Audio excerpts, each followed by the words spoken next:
بسم اللہ الرحمن الرحیم۔ ماشاءاللہ ہمارا مدرسہ تعلیم القرآن چینجی، جس کے بانی و محتمم حضرت جناب قاری شاہد محمود صاحب ہیں، کئی سالوں سے اپنے شعبہ حفظ کے اندر مشہور و معروف ہے۔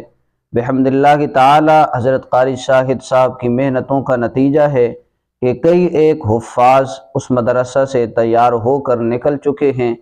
بحمد اللہ اس سال ہمارے مدرسہ سے 4 حفاظ نکل کر تیار ہوئے ہیں، اور اگر میں ایک عجیب بات آپ کو بتاؤں کہ اس سال انہوں نے گردان نہیں کی ہے، فقط قرآن کریم حفظ مکمل کیا ہے، اور بحمد اللہ تعالی وفاق کا امتحان دے کر اس میں سے 4 طلباء نے 100 نمبر حاصل کیے ہیں، اور اسی طرح 4 طلباء نے مصلی پر کھڑے ہو کر تراویح کے اندر پورا قرآن کریم بھی سنایا ہے۔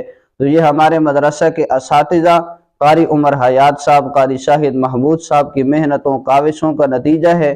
بحمد اللہ تعالی اساتذہ دن رات اپنے مدرسے کو چمکانے کے لیے کوشاں ہیں، کوشش کر رہے ہیں۔ ماشاءاللہ ہمارے اس ادارے کے اندر طلباء کی صلاحیتوں کو اجاگر کرنے کے لیے روزانہ 5 سے 10 منٹ کی اسمبلی ہوتی ہے، جس کے اندر ہر طالب علم اپنی پرفارمنس پیش کرتا ہے۔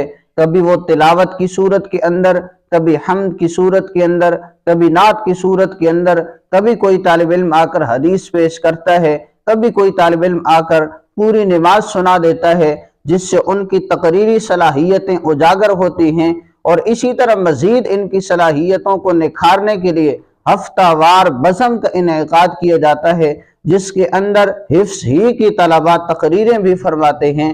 اگر دیکھا جائے دیگر مدارس کے اندر تقریری صلاحیتوں کو اجاگر شعبہ کتب کے اندر کیا جاتا ہے، لیکن بحمد اللہ تعالی ہمارے اس ادارے کا اعزاز یہ ہے کہ حفظ ہی کے اندر ان کی تقریری صلاحیتوں کو بھی اجاگر کیا جاتا ہے، اور انہیں سٹیج کی زینت بنایا جاتا ہے۔ انشاءاللہ 25 مارچ کو ہمارے اس ادارے کا داخلہ شروع ہو رہا ہے۔ نئے سال سے ہمارے اس ادارے کے اندر جو بچہ آنا چاہتا ہے تو اس بچے کو ہمارے اس ادارے کے اندر پہنچائیں۔ انشاءاللہ آپ کے ہونہار پھول کے اندر، ننھے پھول کے اندر مزید خوشبو پیدا کی جائے گی۔ اللہ جل شانہ آپ کا حامی و ناصر ہو۔ والسلام۔